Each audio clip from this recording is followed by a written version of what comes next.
Al-Fatihah. A'udzubillahi minasyaitonir rajim. Bismillahirrahmanirrahim. Alhamdulillahirabbil alamin arrahmanirrahim maliki yaumiddin. Iyyaka na'budu wa iyyaka nasta'in ihdinas siratal mustaqim siratal ladzina an'amta 'alaihim ghairil maghdubi 'alaihim waladdallin. Bismillahirrahmanirrahim. Allahumma shalli wa sallim ala fatihil mawlid wal khatim lima sabaq nasil haqq bil haqq wal hadi ila siratal mustaqim wa ala alihi wa sahbihi haqqa qadrihi wa miqdarihi 'azim.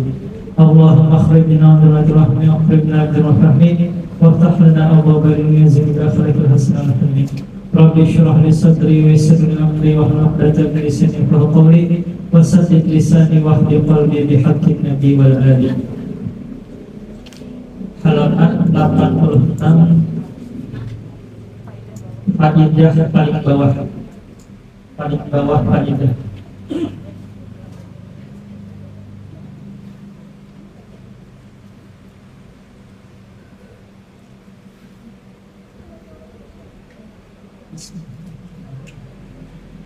Qala al-mu'allif rahimahullahu ta'ala, berkata Syekh Ali bin Abdurrahman Al-Kalbi sampai kepada perkataan beliau.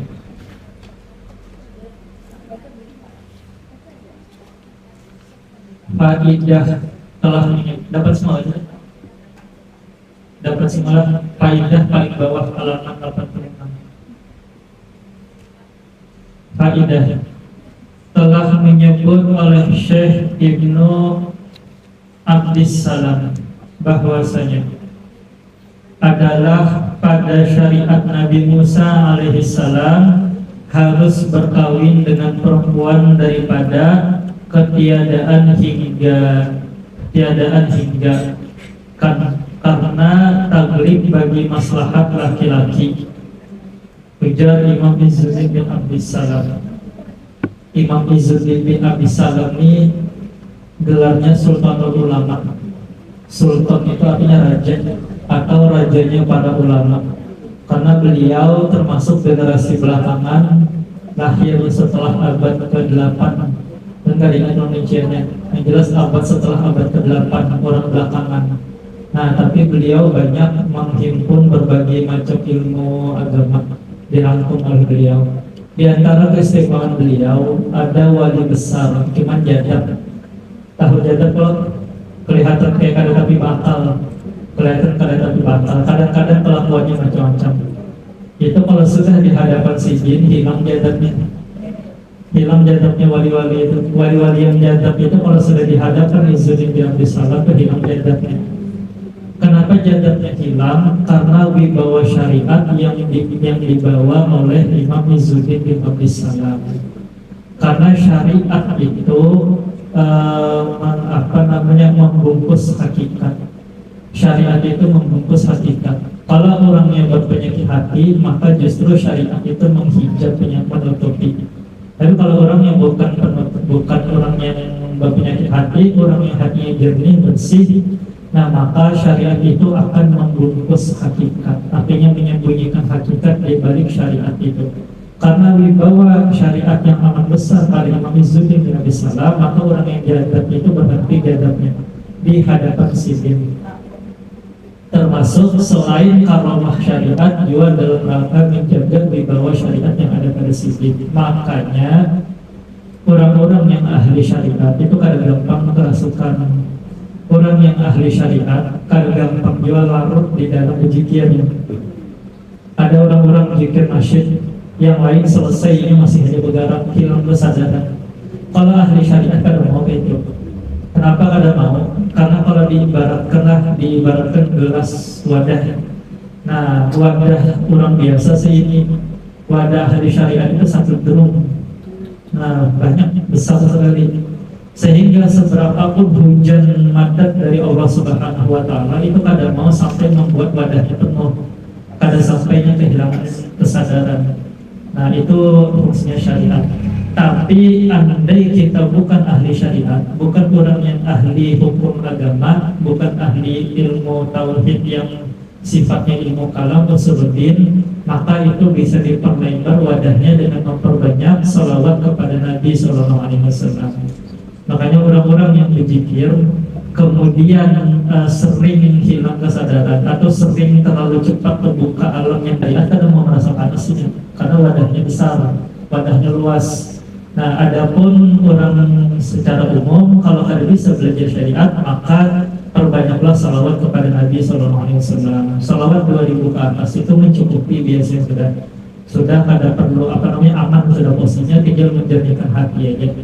Nah, Imam Izzuddin bin Abi Salam ini meriwayatkan bahwa pada syariat Nabi Musa itu harus atau boleh, harus tuh boleh artinya di sinilah boleh berkawin tak terhingga ada batas. Kalau syariat Nabi Muhammad kan 4 aja maksimal. Nah, syariat Nabi Musa tak terbatas karena maslahat. Kira-kira kenapa ya? Kira-kira kenapa sejarahnya? Kenapa di zaman Nabi Musa itu laki-laki bisa kawin gak ada terbatas? Karena jumlah laki-laki sedikit. Kenapa bisa sedikit? Dibunuh oleh Raja Fir'aun. Dibunuh. Jadi wa yastahyuna nisa'akum wa fi dzalika bala'un min rabbikum mubin. Di era tersebut laki-laki yang ketahuan oleh raja dibunuh oleh raja, sehingga jumlah laki-laki ketika itu sedikit sekali. Nah, makanya ada batas menikah ketika itu. Nabi Musa pun sebenarnya hampir juga dibunuh, cuman karena sidin apa bisanya selamat. Sidin itu ditunjukkan yang satu sini bara api, yang satu sini makanan. Kadosa Nabi yang cerdas, orang anak balita biasa aja. Kalau di sini bara api, kemudian di sini makanan, ya kan pilih makanan kalau ini bara api. Makanya ada sinting juga Fir'aun untuk ngetes dengan cara itu. Nah, balita mana yang kalian bisa membedakan antara bara api dengan makanan? Tapi oleh Allah Ta'ala Nabi Musa digaramkan kepada bara api, kemudian masuk ke mulut sehingga beliau kada fasih lisannya. Dalam beberapa hal beliau itu pelan. Makanya doa sidin apa doanya? Rabbi shrah li sadri wa yassir li amri wahlul 'uqdatam min lisani yafqahu qawli. Wahai Tuhanku, lapangkanlah dadaku, ya Rabbi shrah li sadri wa yassir li amri, mudahkanlah urusanku, ya wahlul 'uqdatam min lisani, lepaskanlah tepu lilit dari lisanku itu. Hal-hal yang membuat lisan kada fasih ya qauli, dengan tujuan supaya yang mendengar paham. Hendak fasih kayak apa? Kalau yang mendengar kada paham itu namanya pamer, dan itu dibenci oleh Nabi SAW. Gaya berbicara yang kada alami itu dibenci oleh Nabi. Dan kayak dari pembahasan yang bahas kembali ke pembahasan dulu. Nah, tiada harus dan pada syariat Nabi SAW bahwa tiada harus berkawin lain pada seorang perempuan karena taglid bagi maslahat perempuan. Bukan berarti jumlah perempuannya harus dibunuh, ada juga. Yang nyata dulu di syariat Nabi Isa itu hanya boleh kawin satu, kada boleh lebih, bahkan kada boleh bercerai. Kalau kada salah ingat catatan antar madhab itu kada boleh cerai. Makanya kan orang Katolik sampai sekarang itu cuma boleh nikah sekali dan kada boleh cerai seumur hidup, karena masih mempertahankan syariat terdahulu. Nah, dan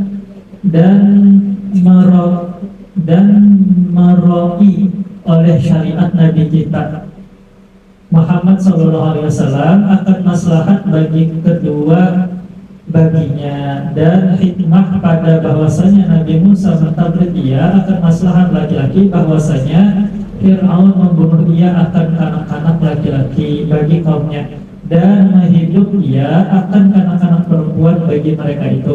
Maka munasabah pada syariatnya bahwa taklifkan akan maslahat segala laki-laki karena sedikit mereka itu dan banyak perempuan, dan hikmah pada bahwasanya Nabi Isa alaihissalam mentaklifkan maslahat segala perempuan, bahwasanya ia dijadikan ia daripada ibunya jiwa dengan tiada bapak. Maka munasabah pada syariatnya bahwa ada taglifkan akan maslahat perempuan karena keadaan perempuan itu satu bagi asalnya jiwa, yaitu ibunya. Makanya Sidin mengakui di sini biar kayak apa kalau maslahat bagi perempuan itu jadi satu-satunya itu dibahas oleh Sidin Abdul Salam di sini. Cuman ini kalau usah dibawa kebubuhan majelis laki-laki lah, kada bakal terima buahnya. Cuman izin Nabi SAW menjelaskan kayak itu. Kenapa di syariat Nabi Isa alaihissalam itu cuma boleh kawin satu? Karena ujar sini, kalau di syariat Nabi Musa menjaga maslahat laki-laki, adapun di syariat Nabi Isa menjaga maslahat perempuan. Maslahat laki-laki karena jumlahnya laki-laki itu sedikit, maslahat perempuan karena walau bagaimanapun itulah yang paling terbaik, itu yang terbaik untuk perempuan, itu yang paling nyaman, paling cocok. Nah, dan Nabi Isa alaihissalam itu kada punya bapak. Kemudian angkat dimuliakan Sayyidah Maryam itu perempuan yang paling utama sebelum kelahiran Sayyidah Khadijah radhiyallahu anha. Sebelum kelahiran Sayyidah Khadijah dan Sayyidah Fatimah, Sayyidah Maryam adalah tokoh perempuan yang paling utama. Yang kedua siapa? Asia, Sayyidah Asia, ibunda dari Nabi Musa alaihissalam. Nah, makanya ketika Nabi SAW lahir, Fahadat bin Taufiqillah Sayyidatina Maryam wa Sayyidatina Aisyah, Sayyidatina Asia. Beda Aisyah dengan Asia lah, itu beda huruf itu, hurufnya aja beda, yang satu hamzah, yang satu ain. Dan kalau kita berucap ya sama-sama alif. Kalau yang istri Nabi Aisyah pakai ain, kalau Asia pakai hamzah. Hamzah yang berbendera tuh Asia. Nah, beda. Dan itu kayaknya lain bahasa Arab ya. Itu bahasanya Nabi Musa, bahasa Ibrani. Nah, Asia itu bahasa Ibrani. Sama nama-nama malaikat itu bahasa Ibrani, lain bahasa Arab. Jibril, Mikail, Israfil itu lain bahasa Arab itu. Itu bahasa Ibrani atau bahasa Suryani, antara dua. Ibrani pun kayaknya mengambil dari Suryani juga. Nah, ujar sini. Pada syariat maslahat perempuan karena keadaan perempuan itu bagi asalnya itu ibunya, dan hikmah pada menentukan 4 orang pada syariat Nabi Muhammad SAW bahwasanya seorang itu ada baginya 4 tabiat, dan lagi bahwasanya maksud daripada berkawin itu bersuka-suka dan berjinak-jinak, dan yang demikian itu luput ia dengan lebih atas 4 orang istri, tiada luput pada menyimpun atas 4 orang, karena bahwasanya apabila berkeliling ia atas mereka itu dengan giliran, maka sungguhnya wajib ia daripada tiap-tiap seorang daripada mereka yang malam jua, dan yaitu masa yang hampir apa ini, dimaafkan dia pada syarak pada kebanyakan daripada segala bab tersebut pada bejuri Allah a'lam. Makanya kalau di madhab Imam Syafi'i, nafkah seksual itu kalau nyebut nafkah batin lebih rancu bahasanya. Nafkah hubungan seksual itu kalau di madhab Syafi'i berapa kali wajibnya? Seumur hidup sekali atau seumur pernikahan sekali kalau di madhab Imam Syafi'i. Kalau di madhab lain rata-rata 4 bulan. Tapi sunnah untuk kada lebih dari 4 bulan kalau di madhab Syafi'i. Kalau di madhab Imam Ahmad dan madhab Imam Abu Hanifah itu 4 bulan sekali paling sedikit. Di madhab Imam Malik, nah ini yang paling banyak, madhab Imam Malik per 4 hari sekali. Artinya perempuan kalau kada dipanggil oleh suaminya dalam 4 hari maka berhak menuntut. Nah, tapi kalau kada sampai 4 hari maka kada ada tuntutan itu. Tapi kalau laki-laki kada ada waktu, antara sehari 2-3 kali atau sesuai bilangan sholat kada ada batasan, tetap wajib untuk melayani. Nah, kalau yang lakiannya hyper, yang perempuannya biasa saja, nah yang lakinya benar, penafsuan benar, yang begininya kada bisa meimbangi, maka itu kondisi yang wajib untuk menikah lagi suaminya dalam kondisi seperti itu. Nah, ujar sidin dibatasi sampai 4 karena kalau lebih dari 4 dianggap sudah kada maslahat lagi, makanya dibatasi sampai 4. Dalilnya adalah ketika diturunkan firman Allah Ta'ala yang fankihu ma qabalakum minan nisa'i matna wa thulatha, nikahi 2, 3 atau 4. Nah, maka ada sahabat yang datang dengan istri 10. Kata Nabi apa? Amsik malaika arba'an fafarik sarirahunna, tahan 4 kemudian sisanya ceraikan, kata Nabi SAW. Artinya syariat itu membatasi, syariat agama kita itu membatasi. Yang awalnya orang Arab itu kada berhitungan, dibatasi jadi 4. Jadi bukan yang awalnya 1 didorong ke 4 kada, yang awalnya kada terbatas dibatasi menjadi 4 karena dipandang kada maslahat lagi. Itu pun banyak juga yang masali. Nah, yang 1 dipertahankan, 3-nya dan 3 ada tuh beberapa contoh seperti itu. Nah, cuman kalau tokoh-tokoh terdahulu kita ada banyak komentar, tapi ada. Nah, Allahu a'lam. Kemudian ada kisah agak lucu juga dari dari Imam Abu Hanifah. Imam Abu Hanifah itu pernah ditanya oleh Khalifah, wahai Khalifah, berapa batas lelaki boleh menikah? Kata Imam Abu Hanifah, 4 wahai Imam. 4 wahai Imam. Nah, baru dipanggilnya istrinya. Istrinya di samping, cuma mungkin kurang konsentrasi. Nah, dengarin kata beliau, berapa tadi Imam batasnya? Kalau pian 1 aja wahai Khalifah.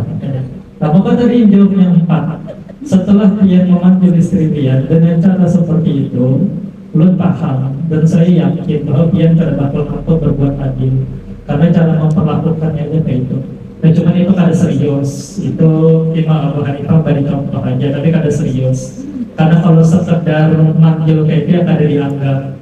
Cuman pembelajaran aja kada salah dipermainkan seperti itu.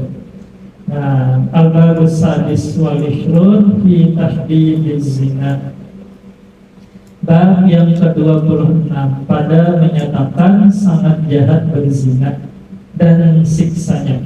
Firman Allah Ta'ala, a'udzubillahi minasyaitonir rajim, wala taqrabuz zina innahu kana fahishatan wa sa'a sabila. Dan jangan hampir kamu akan berzina, karena bahwasanya ada kejahatan yang sangat keji dan sejahat-jahat jalan.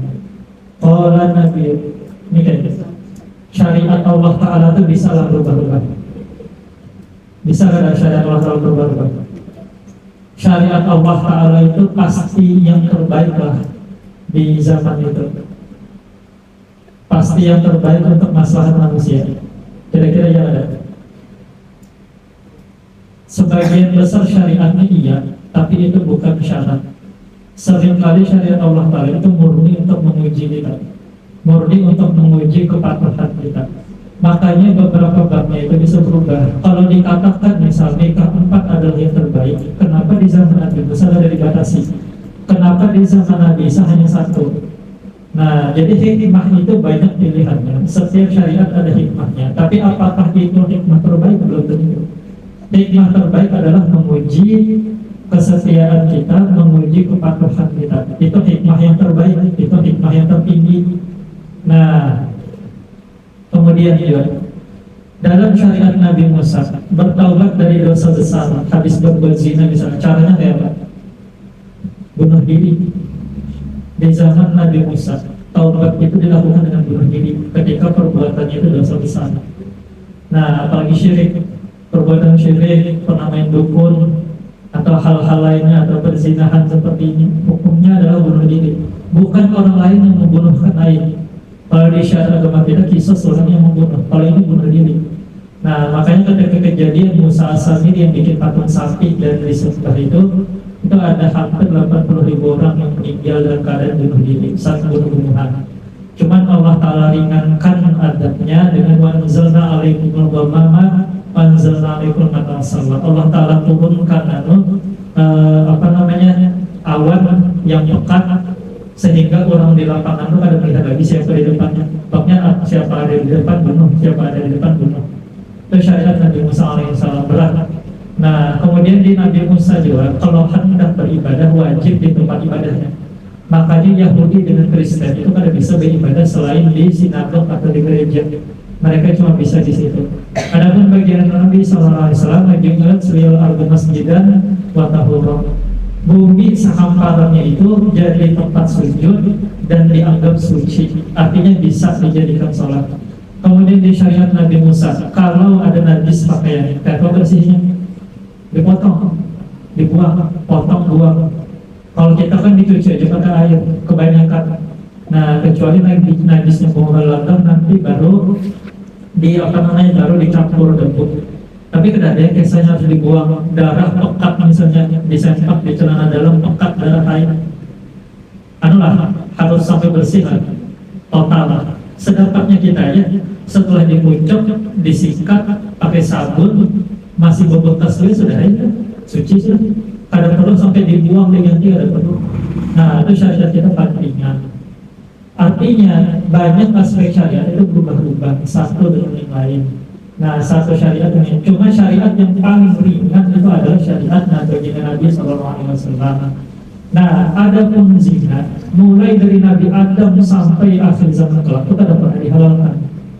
Zina tidak pernah dihalalkan. Nah, ini termasuk syariat yang tidak pernah berubah. Menikahi saudara pernah dihalalkan. Pernah di syariat Nabi Adam alaihissalam. Khamar pernah dihalalkan.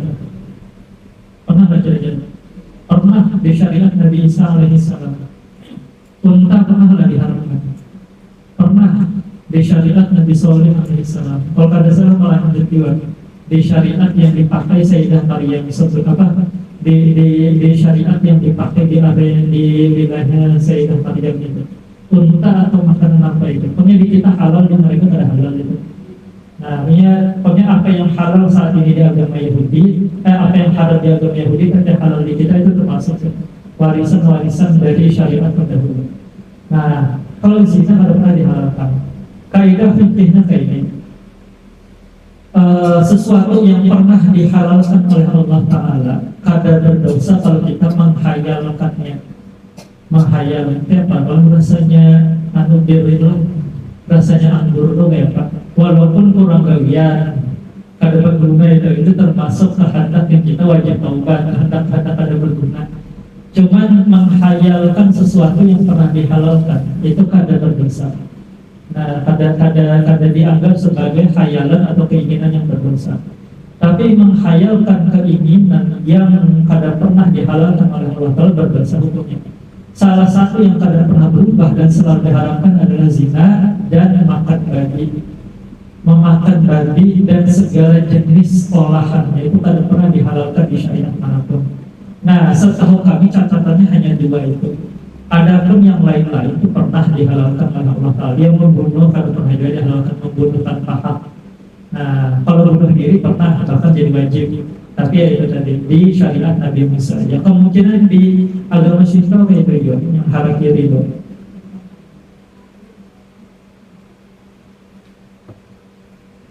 Makanya kan bisa juga tokoh-tokoh agama itu asal menghina budaya orang Jepang misalnya, yang kalau malu kan bunuh dirinya. Kan bisa jadi hina, karena bisa jadi itu warisan dari agama terdahulu. Nah, cuma itu pendapat dulu, tahu pendapat sidik ya Pak. Makanya ujar Allah Ta'ala, zina ini adalah seburuk-buruknya jalan, karena kada pernah dihalalkan oleh Allah Ta'ala. Sama dengan babi juga kada pernah dihalalkan. Qala Nabi sallallahu alaihi wasallam, az-zina yurithul faqra. Sabda Nabi sallallahu alaihi wasallam, bermula berzina itu memusakakan tanpa, maulah orang fakir. Dan kada hanya yang berzina itu, yang satu rumah dengannya juga sama. Ini dapatnya. Kalau si anak yang liar kada terkendali. Artinya, kalaupun kita kada takutan dengan dosanya, takutlah dengan kutukannya ini. Sering kami sampaikan.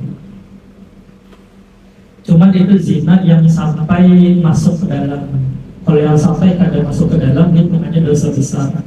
Nah, tapi yang sudah sampai masuk ke dalam, itu malah akhir dan pembersihannya lama.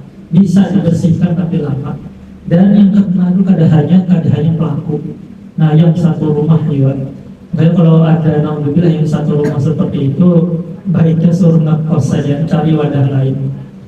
Nah, sama juga dengan majelis-majelis. Makanya kenapa kami menganjurkan untuk mempertahankan budaya bermajelisan keliling dari satu rumah ke rumah lain. Karena majelis itu akan menjadi cahaya bagi kampung itu. Yang kayak cahaya yang mengeluar, kemudian menaungi sekampungan itu, sekelilingannya itu, pusatnya di situ. Makanya kalau majelis itu berkeliling berganti-ganti, kan bergantian juga dapatnya. Cuman yang sentralnya tetap harus ada. Nah, sentralnya tetap harus ada. Tapi selain yang sentral ada, bagi yang bergantian berkeliling rumah ke rumah juga ada, supaya semua dapat berkahnya. Nah, dan sabda Nabi SAW, makanya bagus saja ya, budaya kita ada majelis di masjid, di rumah guru, kemudian ibu-ibu keliling itu bagus, itu dipertahankan. Nah, tak bisa disentralkan di satu tempat, tak bisa. Cukup yang di wadah guru aja yang disentralkan. Nah, dan sabda Nabi SAW, takut olehmu akan zina, maka bahwasanya pada zina itu 6 perkara kecelaannya, 3 perkara pada dunia dan 3 perkara pada akhirat. Maka ada pun 3 perkara pada dunia itu, pertama mempicikkan rezeki, dan kedua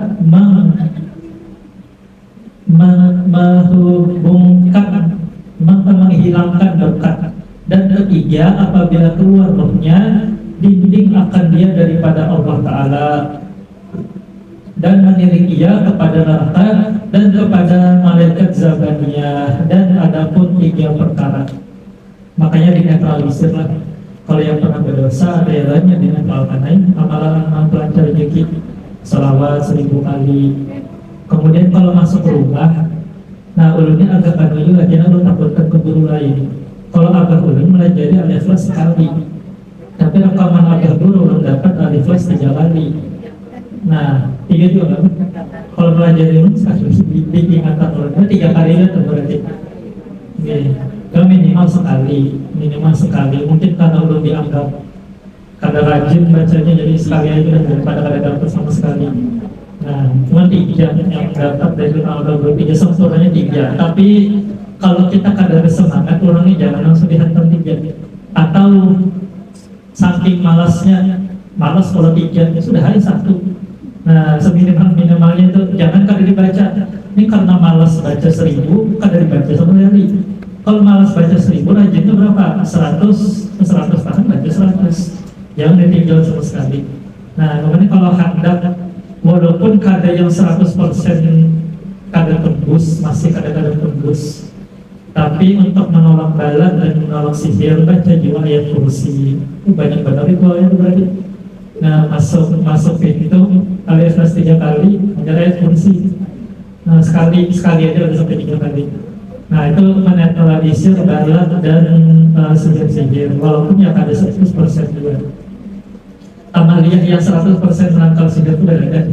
Nabi SAW aja kena sihir juga sekali. Nah, sekali aja tapi untuk menunjukkan ke umatnya bahwa yang kebal-kebal udah ada. Kemudian yang pada akhirat, pertama menilik akan Allah akan dia dengan tilik murka, maka jadi hitam mukanya. Dan kedua adalah hisapnya bersangatan. Dan ketiga dihelakan dia dengan rantai belenggu kepada neraka. Dan sabda Nabi SAW, barang siapa memenuh akan 2 matanya daripada yang haram, memenuh Allah akan 2 matanya daripada api neraka. Dan barang siapa berzina dengan perempuan, dibangkit Allah akan dia daripada kuburnya sangat dahaga, dan bertelanjang ia dan menangis ia, duka cita lagi hitam mukanya, dan pada lehernya belenggu daripada api neraka, dan pakaiannya daripada minyak tanah, dan tiada berkata-kata Allah Ta'ala akan dia, dan baginya siksa yang sangat pedih. Dan sabda Nabi SAW, melihat yang diharamkan itu kada berlaku bagi laki-laki aja, walaupun yang paling semangat ya laki-laki, ada dorongan alami di dalam dirinya. Tapi yang berbedanya sama, cuma bedanya adalah kalau aurat perempuan itu kan lebih banyak daripada aurat laki-laki, sehingga potensi yang diharamkan bagi laki-laki lebih banyak daripada perempuan. Karena kalau laki-laki kan auratnya cuma dari pusar sampai ke lutut, yang lain dan aurat, artinya melihatnya bebas. Adapun perempuan yang terkuat tapi bukan di mazhab Syafi'i. Nah, yang terkuat di madhab lain seluruh tubuh kecuali wajah dan tangan, wajah dan sampai ke telapak tangan. Kalau Kalau di mazhab Syafi'i seluruh tubuh termasuk wajah kecuali ada keperluan interaksi. Nah, orang ini ulun heran juga antara mazhab yang mewajibkan bercadar sama yang menolak cadar. Itu dua-duanya tuh kayak bertarasan menyampaikan. Karena kayak itu sebenarnya. Ketentuan di mazhab Syafi'i itu memang seluruh tubuh termasuk wajah itu aurat. Dalam arti aurat itu ada boleh dilihat. Wajah itu ada boleh dilihat kecuali ada hajat. Termasuk hajat itu adalah proses belajar mengajar atau ketika melakukan jual beli di pasar. Kayak bacaan anak tahu saya pelawannya, atau interaksi-interaksi lain yang memang mengharuskan kita tahu kita itu dengan siapa berhadapan.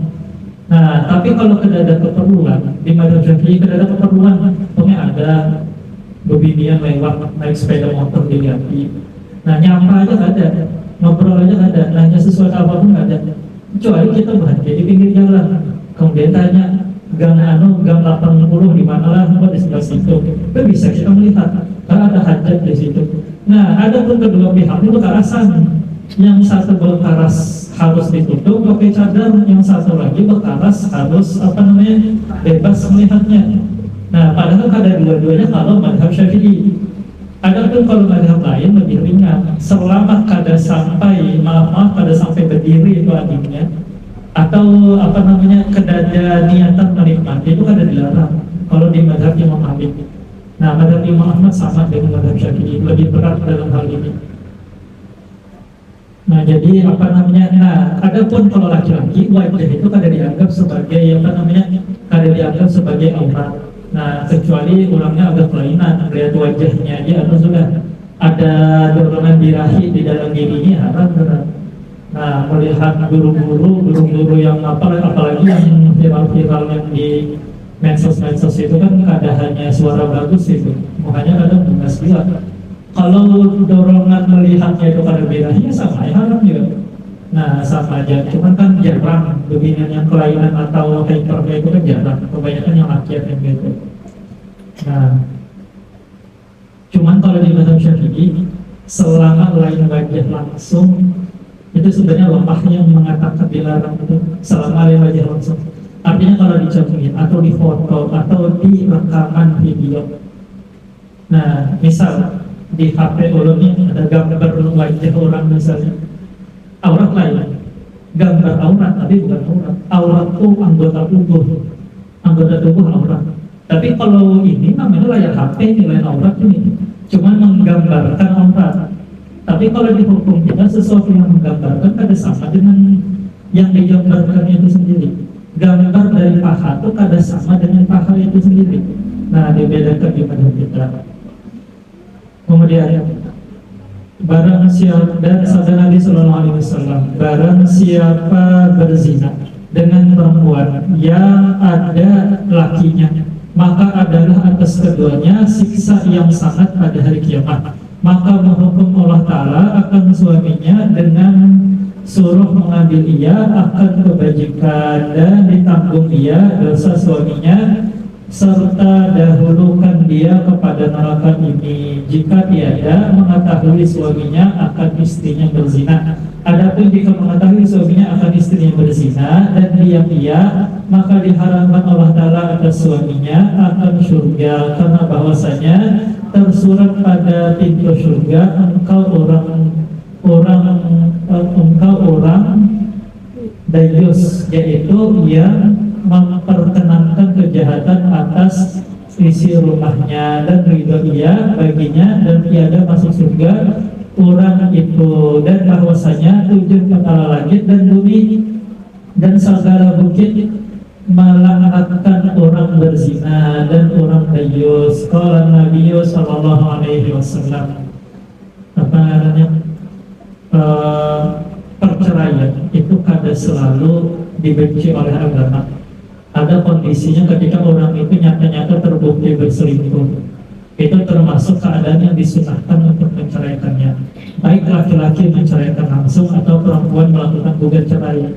Dan di taklik talak kan itu ada, di taklik talak itu bahasa menyakiti dohir atau batin itu termasuk dalam hal ini perselingkuhan itu, dan mudah kan, menggugatnya mudah. bahkan dilindungi oleh undang-undang kita, bisa dilaporkan. Cuman ya buktinya harus kuat. Kalau bukti cuma CCTV biasanya ada diakui. Dan kalau ada yang ada konsultasi hukum itu udah lumayan ngerti juga aspek-aspek hukumnya. Ya apa untuk melawani atau mempertahankan diri dari tuduhan-tuduhan kayak itu, dari permasalahan zina. Karena hakim itu sangat berat menuliskan kata perzinahan di berita acara sidangnya, itu berat. Kalaupun jiwa terbukti berzina, paling oleh hakim itu ditulis perselisihan terus-menerus.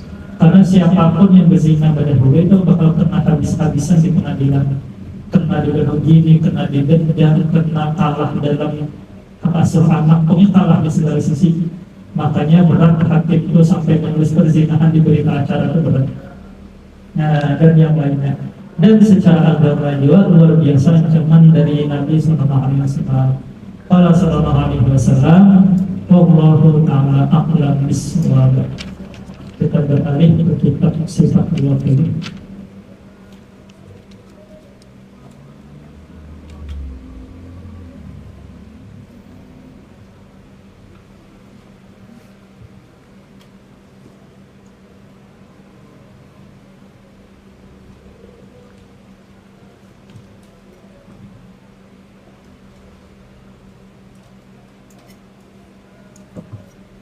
Sampai hayat terakhir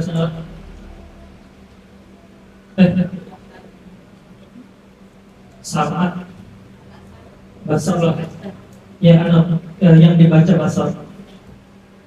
basar artinya melihat, maka mustahil buta. Dalilnya firman Allah Ta'ala, a'udzubillahi minasyaitonir rajim, wallahu basirun bima ta'lamun. Artinya bermula Allah Ta'ala yang amat melihat dengan barang yang dibuat oleh kamu. Maka patut bagi mukmin mengiktikad bahwa dia tiada membuat maksiat, sebab Tuhannya amat melihat akan segala perbuatannya.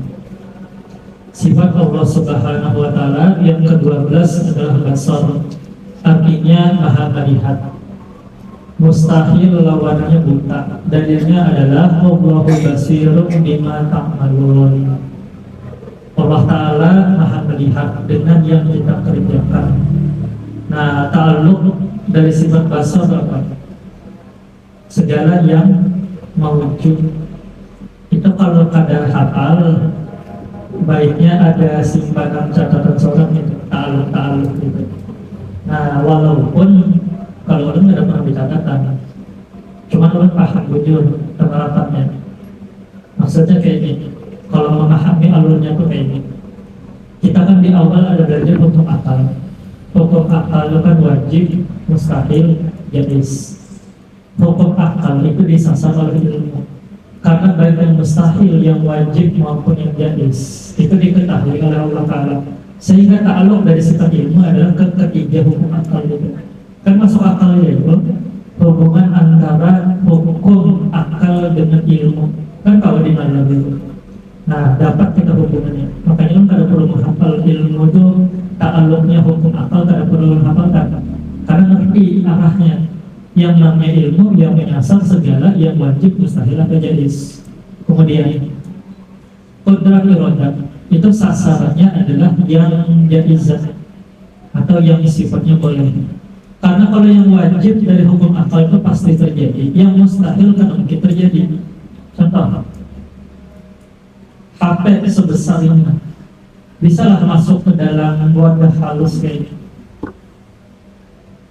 Kan akal kan bisa membayangkan loh, berarti kan mustahil. Nah, qudrat irodat itu kadang menyasar kejadian semacam itu, HP masuk ke dalam wadah.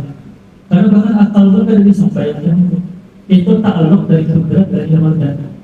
Makanya kadang perlu menghafalkan. Kalau paham alurnya, benar-benar mengerti arah dari pembahasan qudrat irodat, itu ngerti seorang bahwa qudrat irodat itu ta'aluknya adalah segala sesuatu yang jaiz secara hukum akal.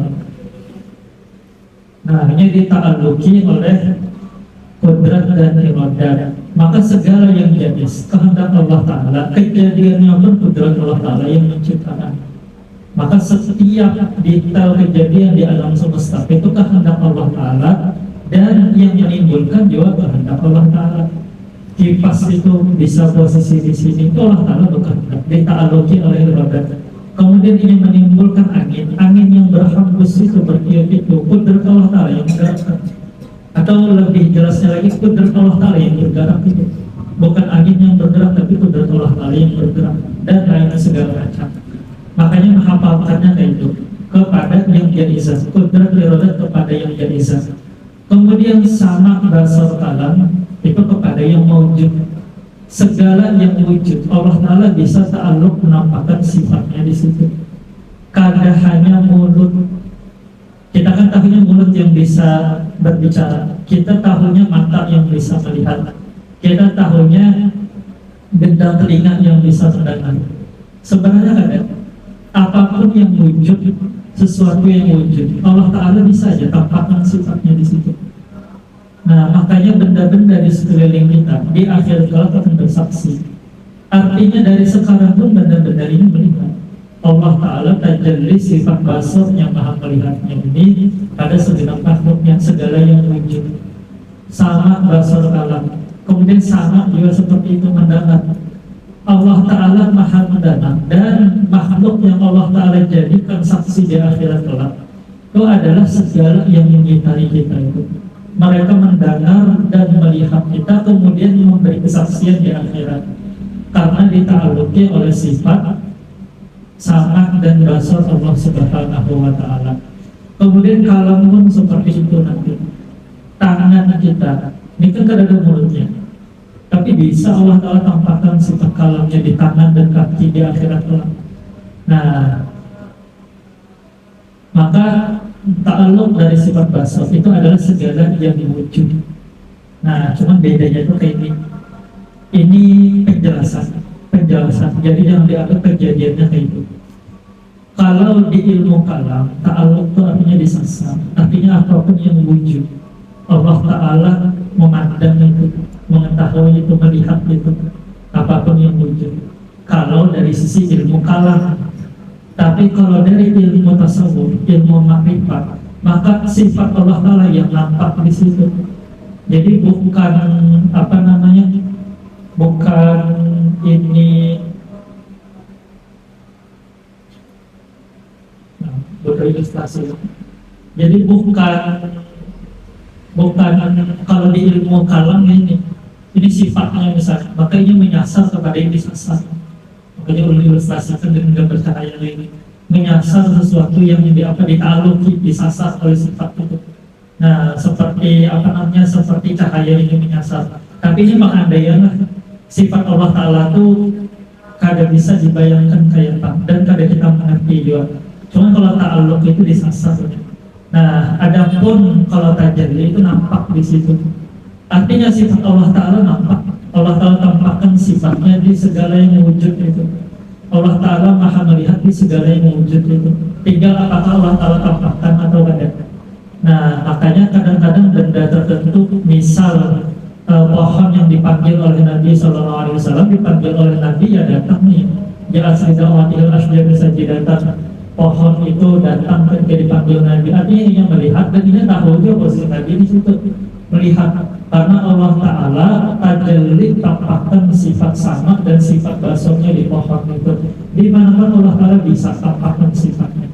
Tinggal apakah ketika itu Allah Ta'ala tampakkan atau tidak sifatnya. Nah, tapi dimanapun bisa, termasuk sifat basar ini. Nah, maka patut bagi menghentikan tiada membuat maksiat, sebab Tuhannya amat melihat akan segala perbuatannya. Nah, dan salah satu amaliyah yang umum diajarkan apalagi orang-orang hadraut adalah merokobah, merasa senantiasa dipandang oleh Allah Subhanahu wa Ta'ala. Adapun kalau perguruan kita bisa ada kita yang memandang sifat Allah Ta'ala. Kalau di perguruan lain itu kita dipandang oleh Allah Ta'ala, dan itu memang lebih mudah untuk orang awam.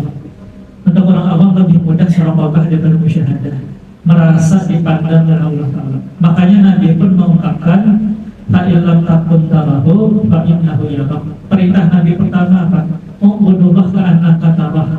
Sembahlah Allah Ta'ala Ta'ala seolah kita ini melihat Allah Ta'ala, seolah kita yang melihat Allah Ta'ala. Nah, tapi fa'ilam takun tarahu, kalau lain-lain pada kita yang memandang, musyahadah akan akal Allah Ta'ala, sifat Allah Ta'ala dan asmanya, maka Allah Ta'ala akan melihat kita. Serendah-rendahnya amal adalah merasa senantiasa dipandang oleh Allah Ta'ala. Nah, kalaupun juga kada bisa merasa dipandang oleh Allah Ta'ala, ingat, apapun benda yang menyaksikan kita bermaksiat atau ibadah selama kita hidup, itu akan memberikan kesaksian kelak dan akhirat akan apa perbuatan kita. Nah, dinding dan lantai ini akan bersaksi bahwasanya kita di detik ini sedang sama-sama di majelis ilmu. Nah, urusan apakah mendangarkan atau terguring atau menghayal, nah itu kada sedetail itu yang beri kesaksian, itu roh yang beri kesaksian. Nah, cuma mereka akan beri kesaksian semuanya.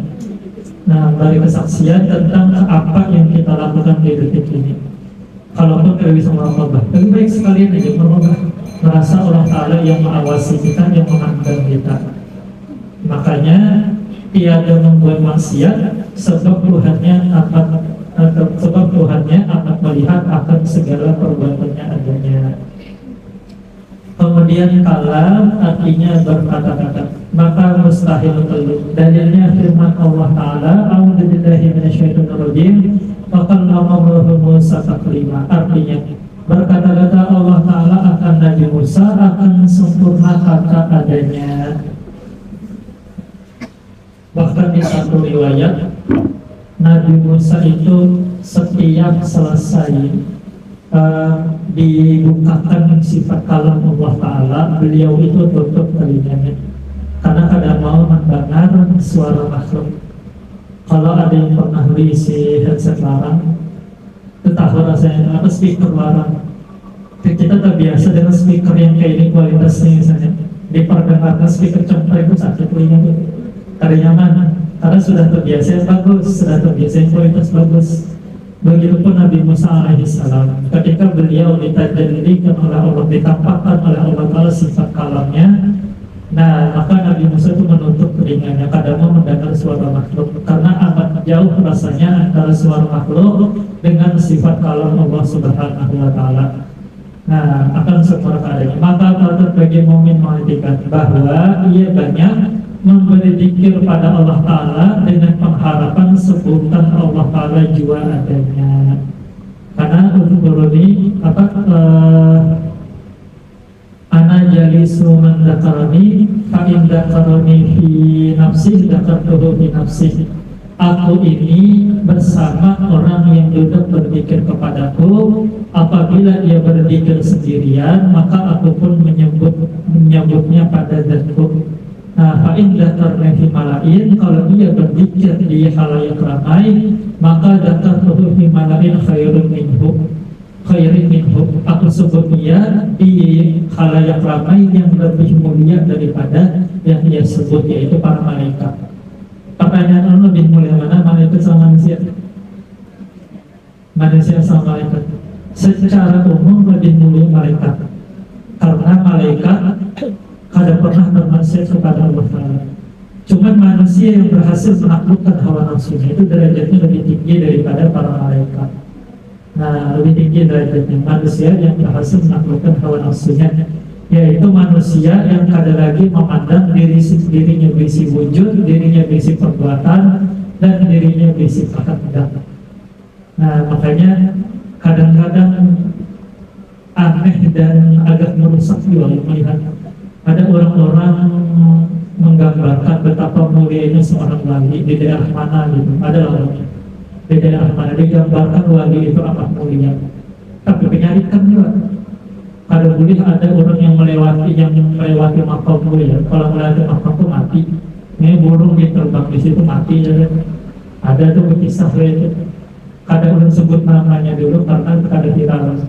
Cuma sempat lewat. Dan namanya wali itu kan lagi bisi kehendak, membayar sekedar sekedar burung lewat di atas kuburan mati itu wali macam apa yang kayak itu? Ada mungkin namanya wali bisi kehendak. Ada juga dikisahkan yang satu wali petunjuk merokok, yang satu kadang suka merokok. Akhirnya yang satu berdoa, yang mudahan kada bisa nyala lagi rokoknya, bujuran kada bisa nyala lagi. Wali apa yang masih mikirkan merokok atau kada itu? Wali-wali itu merokok supaya madat deras itu kada menghilangkan kesadarannya, ya. Untuk menutup madat nur dari Allah Ta'ala supaya dia tetap sadar. Ada kisah-kisah itu. Namanya wali Allah Ta'ala itu kada ada lagi memandang diri sebagai wujud, dirinya basic kehendak. Nah, wali-wali yang seperti itu lebih mulia daripada para malaikat. Cuman kalau urusan berzikirnya, kebanyakan dari kita lebih utama zikir sama-sama daripada zikir sendiri. Kebanyakan dari kita. Kenapa? Karena kata Imam Syaroni di kitab Al-Warsiyah, zikir sama-sama itu lebih berefek bagi para pemula, lebih berdampak. Bahasa ya, berzikir berjelasan bersamaan dengan kita sendirian mengamalkan. Kalau lebih semangat zikir berjelasan, beda lain ya. Kalau sendirian dapat setengah diistirahat dulu. Nah, batas nantuknya. Kalau bacanya sama-sama, asal jangan disengaja lah. Serang-serang dikit minum. Habis itu kan kalau mencet ya, itu kan saling tambal satu sama lain. Tapi jangan disengaja juga. Nah, kalau minum aja, kadang terus atau terguring malah. Ya sudah, kalau terguring, betul-betul terguring itu saling tambal satu dengan yang lain. Yang guring yang ditambal juga. Nah, cuman kalau memang beristilah di situ, insomnia sembuh kalau di majelis. Itu kada jelek, bagus yang kayak itu. Akhirnya orang-orang kalau dipanggilnya untuk majelis terus, karena hanya di majelis yang bisa guring, bagus. Dan ada guring sorangan di rumah. Nah, cuman tentu kada bisa disamakan dengan yang khusyuk mendengarkan yang kada bisa disamakan. Nah, kalau ulun santai aja kadang persoalkan. Cuman kalau guru lain banyak yang disinggung. Kalau ulun, ya ulun juga dulu waktu sekolah dengan rancak dulu guring jadi santai aja.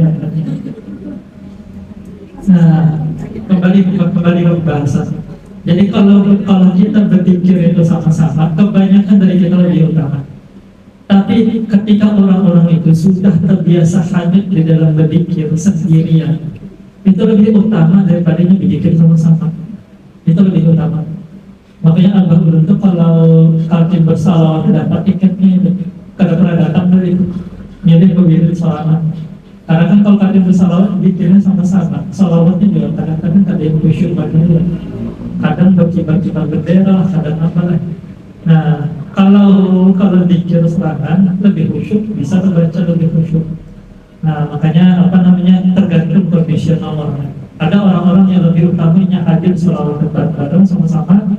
Nah, ada yang lebih utama punya sendirian baca itu. Tapi ketika kita berzikir, ini secara syariat dengan pengharapan sebutan Allah Ta'ala kepadanya. Karena setiap kali orang berzikir, maka akan dibalas dengan penyebutan oleh Allah Ta'ala. Andainya berzikir bersama-sama, maka Allah Ta'ala sebut ia dengan bangga di hadapan halayak para malaikat yang tidak pernah bermaksud kepada Allah Ta'ala. Itu secara syariat. Adapun secara hakikat, maka belajarlah untuk memandang bahwa zikir itu dari Allah Ta'ala. Allah Ta'ala yang memuliakannya dengan bertajalli sifat kalam itu pada dirinya. Zikir itu kalam. Zikir itu kan ucapan lisan.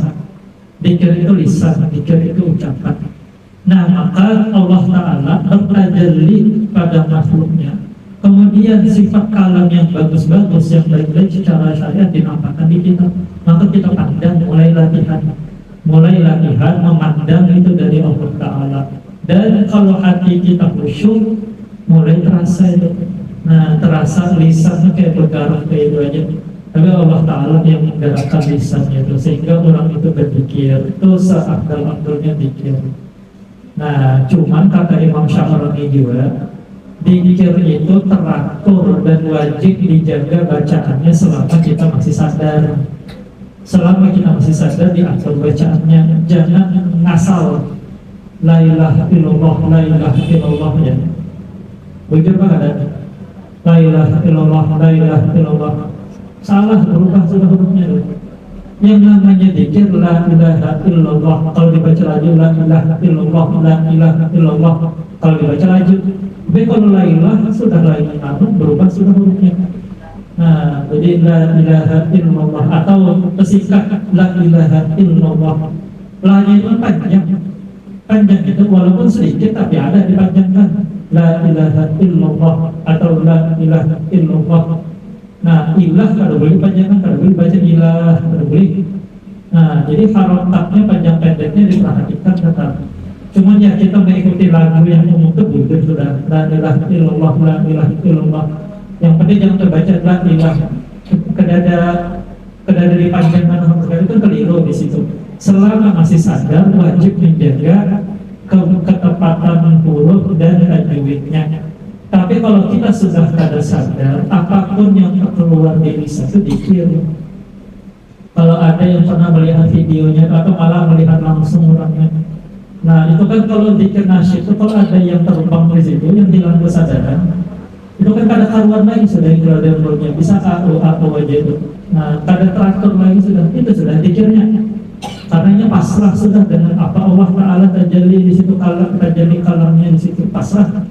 Nah, dan ketika orang itu sudah masuk ke hadirat nur Nabi SAW, biasanya ada bersuara lagi sudah. Atau yang bersuara itu jasadnya aja, rohnya ada lagi. Yang musyahadah aja lagi memandang nur Nabi SAW, apalagi sampai martabat sir atau sifat Allah Subhanahu Wa Ta'ala. Ujar Imam Syafi'i itu mahalul bahatin wa faras. Itu tempat yang agung yang kita kada wani berbicara di situ. Makanya ulun ada iskal melihat baru dijelaskan. Ulun kada bisa menyampaikan tentang salawat batin karena kada kuat untuk menyampaikannya. Tapi rekamannya ada dari Abah Guru. Cuma ada yang menyampaikan ulang setelah punya tenggelam di Normadi dannya berbaca madat ya Rasulullah. Nah sejak kapan di mata Normadi ada bersuara? Di martabat terus aja gitu bisa ada bersuara lagi sudah. Kenapa jadi ditambah-tambah madat ya Rasulullah? Karena orang tahunya kalam itu dengan secara syariat saja ini tahunya yang namanya jikir tulisan. Padahal kalau sudah di martabat ruh itu juga berzikir dan itu kada dengan lisan lagi sih. Kalau Allah Ta'ala gerakkan lisannya berzikir ya. Kalau Allah Ta'ala kada gerakkan lisannya kada berzikir, makanya kada perlu ditambah-tambah itu. Salawat batin itu kan perlu ditambah-tambah bacaan. Pokoknya kalau jar Abah Guru yang pasti tenggelam di Nabi tenggelam. Cuman kayak apa tenggelamnya dia aja rekamannya di YouTube sana. Banyak aja itu. Tulis sekumpul salawat batin ada aja di YouTube itu. Nah, cuman kada perlu ada bacaan madat dari Rasulullah Muhammad atau apa. Karena yang namanya salawat batin itu sudah kada berhuruf, kada bersuara lagi, kada ada yang perlu dibaca di situ. Nah, cuman siapa yang kepada ada madat atau salawat Muhammad ya kada bisa dicari lah. Ya, yang menulis kalian begitu ulin cari rekam nasihat Guru sekali itu ada. Kada ada itu bacaan madat dari Rasulullah Muhammad tidak ada. Karena memang di makom itu sudah kada berhuruf, kada bersuara lagi dan itu termasuk zikir itu. Itu termasuk zikir dan zikirnya sifatnya sir, zikirnya sifatnya batin, kada berhuruf, kada bersuara. Cuma secara syariat kita banyak berzikir sampai faham di dalam zikir itu tadi, sampai hilang kesadaran di kalimat la ilaha illallah. Wallahu subhanahu wa ta'ala a'lam bis-shawab. Mudah-mudahan Allah memberikan hamba kita ini. Mudah-mudahan Allah Ta'ala memberikan kedua orang bagaimana kita cintai kecerdasan dan khatimah. Rabbana fa'na bima lam ta'lam bihi wa fa'na fiqhin wa fa'na fi dinina. Wa sallallahu ala sayyidina Muhammadin wa ala alihi wa sahbihi wa sallam. Walhamdulillahi rabbil alamin.